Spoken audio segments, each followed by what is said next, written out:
నమస్తే. సోమాజిగూడ ప్రెస్ క్లబ్లో జస్టిస్ చంద్రకుమార్ గారు రాసినటువంటి పుస్తకం దేశం ఎట్టుపోతుందనే పుస్తక రిలీజ్ కార్యక్రమానికి విమలక్క గారు కూడా హాజరైనరు. మేడం, ఈ పుస్తక ఆవిష్కరణకు వచ్చారు మీరు, దేశం ఎట్టుపోతుందని. పుస్తకం యొక్క సారాంశం ఏంటి, ఉద్దేశం ఏంటి మేడం? అంటే ఈ పుస్తకంలో అనేక అంశాలు తడిమిండ్రు. అంటే ఇవాళ ఆ, ప్రపంచంలోనూ దేశంలోనూ రాష్ట్రాల్లోనూ కొనసాగుతున్నటువంటి పరిస్థితులు, అసలు మనుషులకు మధ్యన ఉన్నటువంటి బంధాలు ఏమిటి, అసలు ఎటువైపు పోతున్నారు మనుషులు, ఎటువైపు పోతున్నారు పాలకులు, ఎటువైపు కొట్టుకుపోతున్నారు, అసలు పాలకులు సరిగ్గా పరిపాలిస్తున్నారా లేదా ఈ రాష్ట్రాలను దేశాన్ని, అట్లనే ప్రజలు కూడా ఏం ఆలోచిస్తున్నారు, ఎటువైపు ఆలోచించాల్సినటువంటి అవసరం ఉంది అనేది చాలా చాలా స్పష్టంగా ఉన్నటువంటి పుస్తకం ఇది. నిజంగా ఇది ప్రతి ఒక్కరు చదవాల్సినటువంటి పుస్తకం, ప్రతి ఒక్కరి చేతిలో ఉండాల్సినటువంటి పుస్తకం ఇది. ఇది ఒక అంశమే కాదు, అనేక అంశాలని దడివినరు. అట్లనే ప్రకృతి విధ్వంసాన్ని, పర్యావరణ విధ్వంసాన్ని, మనుషుల మధ్యన ప్రేమ, బంధాలు, అనుబంధాలు, తాగుడికి ఎట్లా బానిస అవుతున్నారు, అసలు ప్రతి అంశం ప్రతిది కూడా కల్తీ అయిపోతుంది ఇవాళ. మానవ బంధాలు కల్తీ అయిపోతున్నాయి, ప్రేమలు కల్తీ అయిపోతున్నాయి. అంతేకాకుండా ఇవాళ కాలుష్యం, ఇది ఒకటా రెండా అని మొత్తం 47 అంశాలతోటి కూడుకున్నటువంటిది ఈ పుస్తకం మన ముందుకు తీసుకొచ్చిండ్రు. అంటే ఈ పుస్తకము ప్రభుత్వాలను ప్రశ్నించే విధంగా ఉందా, లేకపోతే ప్రజల్ని ప్రశ్నించే విధంగా ఉందా? ప్రజల చైతన్యం కావాలి ఈ పుస్తకంలో కూడా. పాలకులను ప్రశ్నించే విధంగా, ప్రజల్ని చైతన్యం చేసే విధంగా ఉంది.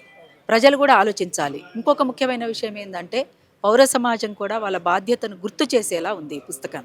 అందుకనే ప్రతి ఒక్కరు కూడా ఈ పుస్తకాన్ని చదవాలి. చదివి ఇందులోని అంశాలన్నింటినీ కూడా ప్రజల్లోకి మరింతగా తీసుకుపోవాల్సినటువంటి బాధ్యతగా ఆలోచించాలని నేను కోరుతున్నాను.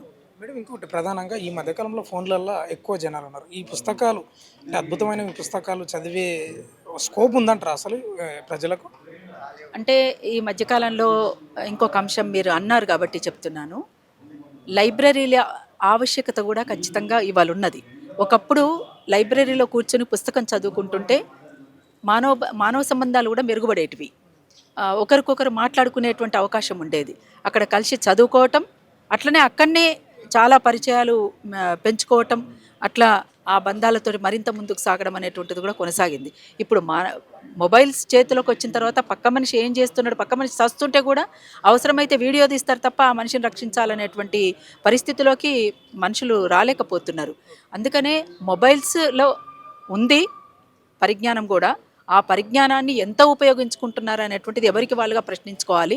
కానీ పుస్తకాన్ని చదవటంలో ఉన్నంత ఆనందం మరొక దాంట్లో ఉండదు అనేటువంటిది చాలా స్పష్టంగా చెప్పదలుచుకున్నాను. పుస్తకం అనేటువంటిది ఒక స్నేహితుడిలాగా పనిచేస్తుంది. చివరిగా మేడం, ఈ ఆరవాలి పర్వతాలకు సంబంధించి గుజరాత్ నుంచి ఢిల్లీ వరకు విస్తరించున్నాయి. కొంత మైనింగ్ జరుగుతున్న ఆ క్రమంలో ఏం చెప్తారు మేడం? అంటే దేశవ్యాప్తంగా జరుగుతున్నాయి, మన కరీంనగర్ గుట్టలు ఇట్లా రకరకాలుగా ప్రతి రాష్ట్రంలో ఈ మైనింగ్ జరుగుతుంది. ప్రకృతి సంపదపై మీ అభిప్రాయం ఏంటి? ప్రకృతిని మనము ఎంతగా కాపాడుకుంటే ప్రకృతి మనల్ని అంతగా కాపాడుతుంది. అంటే ప్రకృతి మీద ఆధారపడే మానవ మనుగడ కొనసాగుతుంది అనేటువంటిది చాలా స్పష్టం.